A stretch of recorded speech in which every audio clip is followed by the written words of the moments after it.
How's it going, everyone? So the next prospect we have on our list is Hendon Hooker, quarterback from Tennessee.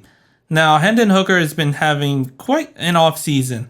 He had a good senior year, and he is currently ranked 42nd overall in the consensus draft board and is 5th overall out of all the quarterbacks. His draft profile has kind of been fluctuating this entire offseason, kind of dropping, kind of raising, and as of late, it's actually been on the rise. And for a while, he was projected and is kind of still projected to be a second round pick, but there is potential he could be a first round pick as well. And it's kind of been hard to gauge where he could go to. They don't seem to be able to fully know what to think of Hendon Hooker and where he's going to go or who's going to draft him. So it could be a player that gets taken probably way too early or a player that could drop. A little bit about Hendon Hooker. He is a 6'3" quarterback that's 217 pounds and has a 10.5-inch hand length. So for comparison, Aaron Rodgers, when he was going to the NFL draft, his hand length was 10 1/8 of an inch. So his hand size is a little bit big, and it's something you really like, especially in cold weather. You want a quarterback with pretty big hands. So for Hooker's collegiate career, he actually played in 2 colleges.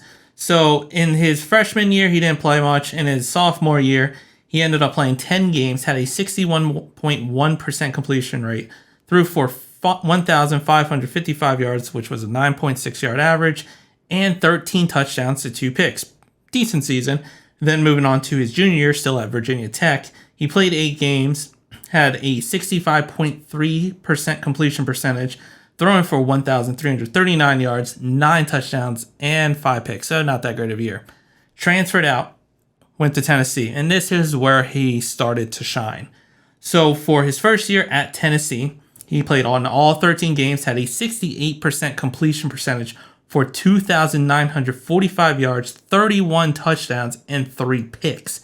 And then followed up that's an amazing year. He followed up that year with 11 games, not 13, I'll get to that in a minute, at a 69.6% completion percentage, threw for 3,135 yards, and had 27 touchdowns to 2 picks. Now, the reason he played only 11 games is because, unfortunately, in November, he tore his ACL. So he tore his ACL pretty much towards the end of his college season, and due to that, he did not run at the combine. So we don't have a 40-yard time of him. We don't know the shuttle time or 3-cone. But when you look at the footage, he's got some mobility to him. He's not a stiff quarterback. He's got some decent mobility and can he can definitely outrun the D-line and potentially some linebackers. So that's something to like out of him.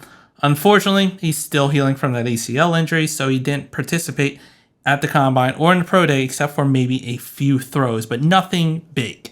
And so when we look at Hendon Hooker, all we really have is game tape and how he did his senior year and actually both years at Tennessee.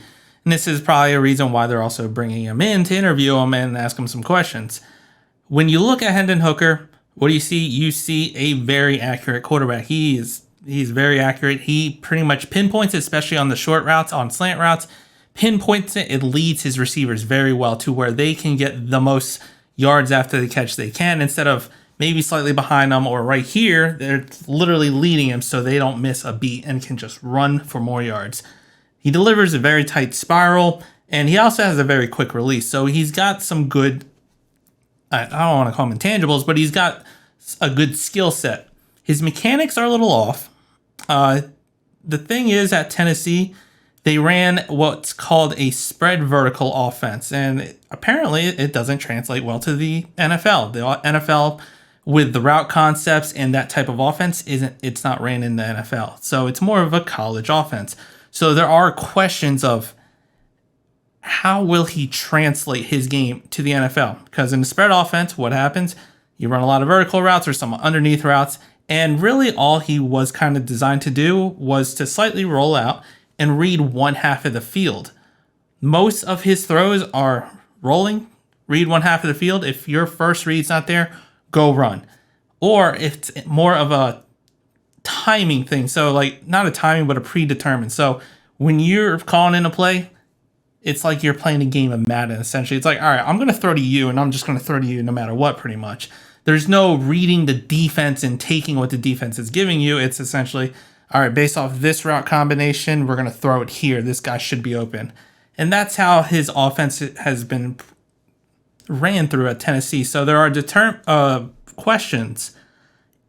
Can his game translate to the NFL style? He hasn't really had to play in a pro style offense. He's going to need a bit of work. And what also kind of hurts him is in the event where his read wasn't there or the predetermined play, he tends to hold on to the ball a little bit too long. And we as Packer fans are probably very used to that with Aaron Rodgers. But he doesn't make very good decisions. And he kind of gets panicked and just throws it and makes a bad decision. He's been lucky that he hasn't been picked off more, really, when you think about it, considering he only had 2 picks in his final year. But sometimes it's not always a good thing to hold on to the ball. We, as Packer fans, sometimes wonder why Rodgers, and we understand why he does it, because early in his career he had so much success. But towards the tail end, it's like you're holding on to the ball too long, you just throw it or throw it away. And with all that, it's kind of understanding of why he's so hard to determine where he could go, whether it's in the first round or the second round, and how far he could fall. He's got a lot of things that you like. He's got the size, he's got the hand, he's got the accuracy, he's got some mobility. And even on the run or on the move, he's got some pretty decent accuracy. Now, his mechanics can be a little bit off, and like he doesn't set his feet or he doesn't take the extra step to make a more accurate throw. But he's got a lot of things you like out of a quarterback, especially a mobile quarterback. But then the downside is, if you're going to spend a first round pick, if someone decides to, because I don't think the Packers should at all spend a first round pick on this guy. And you're probably wondering why I'm even questioning or talking about drafting a quarterback in the first round. But a team that spends a first round pick on Hendon Hooker, you just shouldn't do. He's a 25-year-old prospect. 25. He is old. So, ironically, which is insane to think about, if you draft him in the first round and you like what he does for you and you want to keep him and you want to take on the 5th-year option, he's going to be 30 years old when you take on that 5th-year option. It's not really something you want out of your first-round pick. We were talking about another player who's 24, and we're questioning if he's even worth a 5th-round pick. Now we're talking about a 25-year-old. So that gives a lot of pause to, should we draft this player in the first round? And this is where it's kind of hard to gauge, because he's going to need some development. He's not going to be a first-year starter, but he has a lot of the things you like from a quarterback to eventually take the reins and could be a very good starter in this league. And then there's also the fact that he did tear his ACL super late into the college career, or into his college senior season. So he's going to have to recover from that. How much of his mobility is still going to be intact? Is he going to heal properly? Most likely, but how well is he going to heal? And there's going to be some medical concerns with that. So that's another reason why you're not going to want to spend a first-round pick.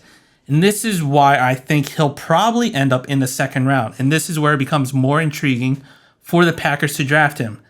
And you may be still wondering, why should we draft a quarterback in the second round? We're going to go with Jordan Love. Should we really spend such high draft capital on a quarterback in where we have potentially a lot of holes, even if we get like 2 second-round picks from the Jets, to where we had the 42, 43, and 45 and all that?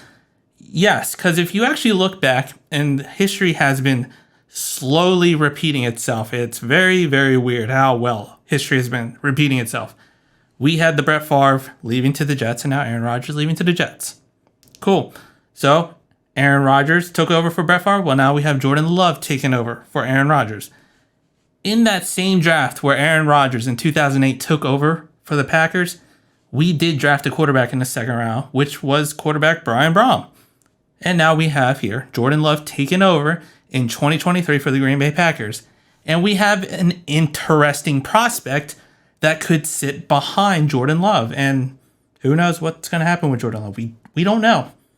I don't think Hendon Hooker will be the complete answer. I think he's a nice rookie quarterback to have behind Jordan Love and all. But history is slowly repeating itself. And that's why it's very interesting. Will and could Hendon Hooker be that second round draft pick, just like in 2008 when we picked a quarterback in the second round?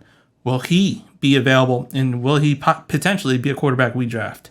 And this is why we're kind of talking about him, and why, despite him being taken into a draft visit, why the Packers are taking him in, and we should keep an eye on him. Yes, he's a quarterback. Yes, he could be taken in the first round. Probably shouldn't. But if he's in the second round and he's the best player available, don't be shocked if we actually take this guy. He's got a good arm. He's good in the short throws. He's very accurate. That's stuff that the Packers want in a quarterback. Nice short throws. Yes, we would want a vertical game, and he's pretty accurate in the vertical game, and you can get more accurate. He can develop for a year. He's not going to have to start the first year because we have Jordan Love. That's fine. So this could be a good quarterback for the Packers to actually draft. So keep an eye out for him, especially if he's falling and it's the second round and we have 2 or 3 second-round picks. Don't be shocked if we pick this guy. But let me know what you think down in the comments. If you liked the video, hit the like button, subscribe to the channel, and as always, go Pack Go.